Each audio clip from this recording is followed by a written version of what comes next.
Assalamualaikum.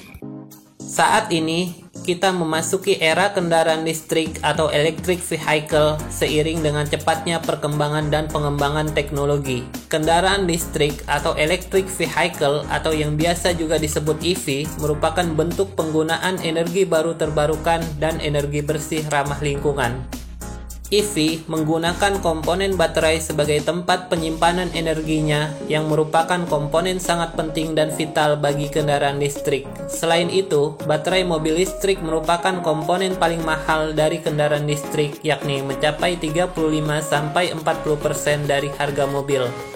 Lagi, Indonesia dikaruniai oleh Allah, Tuhan Yang Maha Esa, anugerah sumber daya alam mineral yang luar biasa melimpah yang dibutuhkan untuk membuat baterai kendaraan listrik dan juga kendaraan listrik. Dikutip dari CNBC Indonesia, Indonesia tercatat memiliki 30% dari cadangan nikel dunia, yaitu sebesar 21 miliar ton. Indonesia juga memiliki material komponen baterai seperti aluminium 1,2 miliar ton, tembaga 51 miliar ton, dan mangan sebesar 43 miliar ton. Dan juga bahan baku baterai dan EV lainnya yang tersedia melimpah. Menteri Koordinator Bidang Kemaritiman dan Investasi Luhut Binsar Panjaitan mengatakan Indonesia memiliki 80% bahan baku untuk litium baterai. Data dari Kementerian Energi dan Sumber Daya Mineral, Indonesia telah menempatkan diri sebagai produsen biji nikel terbesar di dunia pada tahun 2019. Dari 2,67 juta ton produksi nikel di seluruh dunia, Indonesia memproduksi 800.000 ton.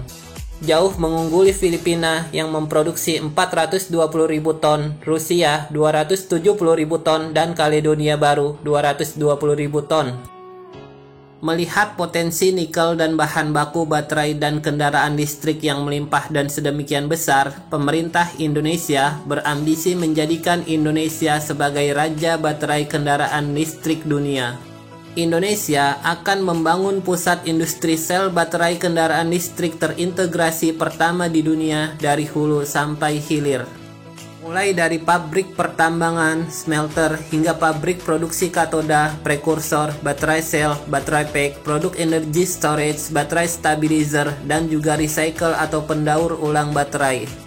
Selain itu, juga akan dibangun infrastruktur pengisian EV, yaitu stasiun pengisian kendaraan listrik umum atau SPKLU dan stasiun penukaran baterai kendaraan listrik umum atau SPBKLU, serta energy management system.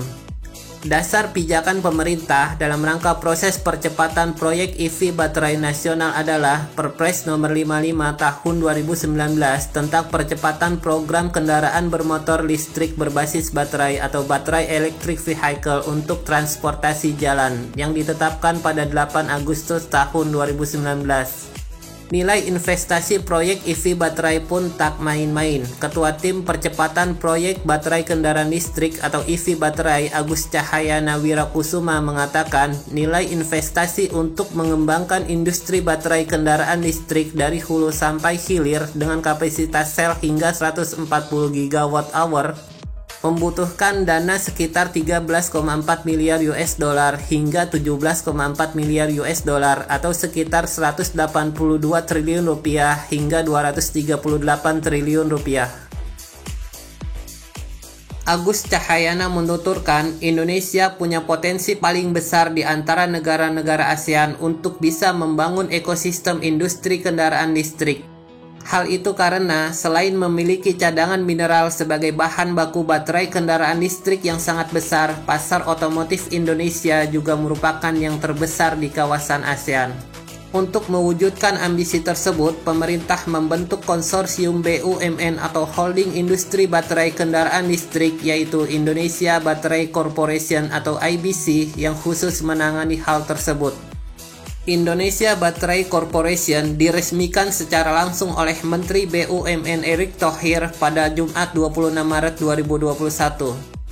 IBC beranggotakan 4 perusahaan BUMN sektor pertambangan dan energi, yakni Holding Industri Pertambangan MinID, PT Aneka Tambang Tbk atau Antam, PT Pertamina Persero, dan PT PLN Persero dengan komposisi saham masing-masing sebesar 25%. Wakil Menteri 1 BUMN Pahala Mansuri menjelaskan pengusahaan IBC tidak hanya pada satu pabrik baterai saja, melainkan terintegrasi dari mulai pertambangan, smelter, hingga pabrik produksi katoda, prekursor, baterai sel, dan baterai pack. Tak hanya sampai di situ, IBC juga bakal menggarap produk energy storage, baterai stabilizer, dan juga recycle atau pendaur ulang baterai. IBC ditargetkan bisa memiliki kapasitas produksi baterai hingga 140 GWh pada tahun 2030. Adapun peran dari masing-masing BUMN adalah sebagai holding industri pertambangan, MinID dengan anak usahanya Antam akan memasok biji nikel sebagai bahan baku hulu sampai dengan bahan antara EV baterai, mulai dari pengolahan biji nikel sulfat yang diolah menjadi prekursor dan katoda baterai. Seperti kita ketahui, Indonesia memiliki 30% cadangan nikel dunia, dan PT Antam memiliki cadangan nikel nomor 2 di Indonesia, nilai yang cukup besar untuk dapat memasok produksi baterai. Selanjutnya, Pertamina yang memiliki lebih dari 7.000 SPBU akan berperan untuk manufaktur produk hilir yang meliputi pembuatan baterai sel hingga baterai pack. Kemudian PLN juga akan berperan dalam pembuatan baterai sel, penyediaan infrastruktur pengisian EV seperti SPKLU dan SPBKLU, serta energy management system. Tak hanya dari sisi penambangan hingga produksi, holding ini juga akan mengelola daur ulang baterai. Proses daur ulang rencananya akan dilakukan oleh PT Nasional Hijau Lestari. Penjajakan sedang dilakukan dan akan mulai masuk bisnis sekitar 4-5 tahun mendatang, setelah dirasakan sudah cukup populasi kendaraan sehingga memerlukan adanya daur ulang baterai. BUMN atau IBC memiliki 3 ambisi dalam ekosistem industri baterai pada tahun 2025. Pertama, menjadi pemain global material hulu baterai, yakni menjadi produsen nikel sulfat global dengan produksi tahunan sekitar 50.000 sampai 100.000 ton untuk memenuhi kebutuhan industri dalam negeri dan ekspor. Kedua, menjadi pemain global dalam material antara atau katoda baterai, yaitu dengan menjadi produsen prekursor dan katoda dengan output target produksi tahunan mencapai 120.000 sampai 240.000 ton. Ketiga, menjadi pemain hilir regional untuk sel baterai dan pusat manufaktur kendaraan listrik di Asia Tenggara. Untuk mewujudkan ambisi tersebut, Agus Cahyana mengatakan bahwa pihaknya melakukan penjajakan dengan calon mitra selaku investor.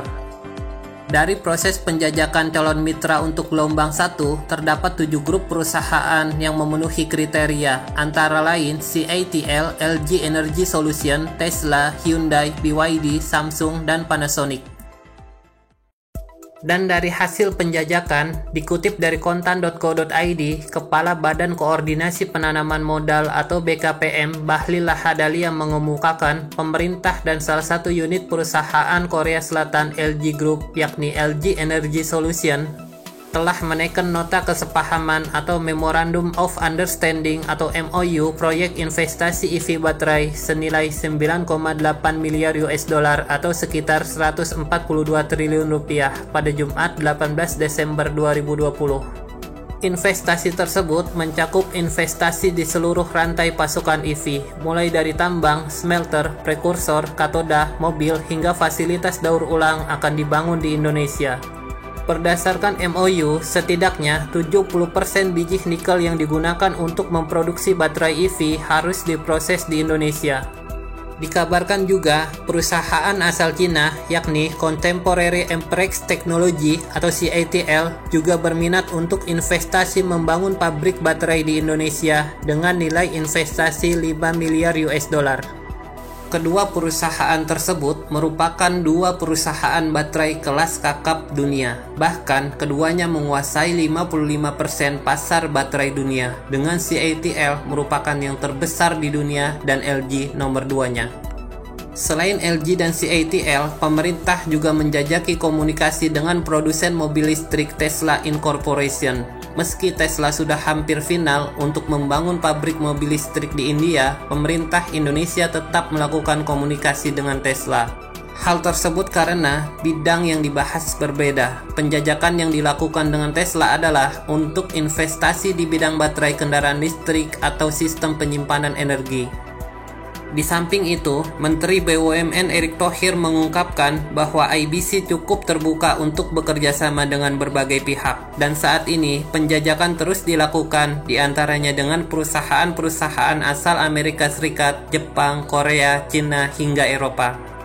Melalui proyek kerjasama investasi ini, Indonesia diproyeksikan akan naik kelas dari produsen dan eksportir bahan mentah menjadi pemain penting pada rantai pasok dunia untuk industri baterai kendaraan listrik. Sedangkan untuk lokasi pembangunan pabriknya, ada 2 lokasi pabrik yang bakal dibangun. Untuk proses industri hulu, yakni tambang dan smelter, berlokasi di Halmahera Timur, Maluku Utara. Sebagian proyek lainnya nantinya akan berlokasi di kawasan industri terpadu atau KIT Batang, Jawa Tengah. Kawasan industri seluas 4.300 hektar tersebut dikatakan sangat strategis untuk dikembangkan. Di situ terjadi perpaduan antara investor asing, BUMN, pengusaha nasional yang ada di daerah, dan UMKM. Dalam proses negosiasi yang kami lakukan, Bapak Ibu semua, kami menekankan dalam MOU bahwa harus mengikutkan pengusaha nasional yang ada di daerah dan UMKM. Jadi tidak hanya pada konteks kerjasama LG Group dan BUMN, tapi juga adalah swasta nasional, pengusaha nasional dari daerah dan UMKM.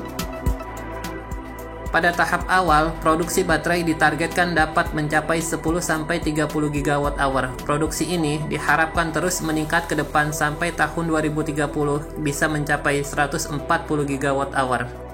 Dari jumlah tersebut, sekitar 50 GWh akan diekspor, sedangkan sisanya akan digunakan untuk produksi electric vehicle atau kendaraan listrik di dalam negeri. Dengan menjadi pemain global dari baterai kendaraan listrik, Indonesia diproyeksikan akan mendapat beberapa keuntungan, yaitu Indonesia berpotensi meraup sekitar 26 miliar dolar AS atau sebesar 364 triliun rupiah pada tahun 2030, dan akan menyerap tenaga kerja sampai 23.500 tenaga kerja dari pengembangan hulu sampai hilir industri EV baterai ini. Selain itu, dilansir dari republika.co.id, Direktur Eksekutif Komite Penghapusan Bensin Bertimbal atau KPBB Ahmad Safruddin mengatakan adopsi baterai kendaraan listrik untuk kendaraan rendah emisi karbon bisa mendatangkan manfaat ekonomi senilai 9.603 triliun rupiah pada tahun 2030. Dia merinci angka itu berasal dari penurunan dampak kesehatan akibat pencemaran lingkungan sebesar 3.468 triliun rupiah, penghematan biaya produksi senilai 545 triliun rupiah, dan penghematan energi mencapai 5.590 triliun rupiah. Ekonom senior Faisal Basri mengatakan, negara-negara yang paling siap dengan produk rendah karbon akan mendominasi perdagangan internasional di masa depan. Adapun negara-negara yang masih menghasilkan produk tinggi karbon akan mendapatkan pelarangan ekspor yang bisa berdampak buruk terhadap perekonomian. Selain itu, dikatakan juga oleh Agus Cahyana, dengan adanya ekosistem industri EV baterai akan memberikan kontribusi atau nilai tambah terhadap produk domestik bruto atau PDB nasional mencapai 16,4 miliar dolar AS atau setara 234,5 triliun rupiah per tahun. Direktur Utama MinID, Oryas Petrus Mudak menjelaskan, dalam perhitungan sementara, rencananya 30% pendanaan akan ditutupi oleh equity atau modal perusahaan, sedangkan 70% berasal dari pinjaman atau hutang. Apakah proyek raksasa dan ambisius ini berjalan sesuai rencana dan memberikan keuntungan dan manfaat sesuai dengan yang diharapkan, atau malah sebaliknya? Sebagai orang-orang yang cinta negeri ini, kita tentu berharap yang terbaik untuk negeri ini. Terima kasih dan selamat berkarya. Assalamualaikum.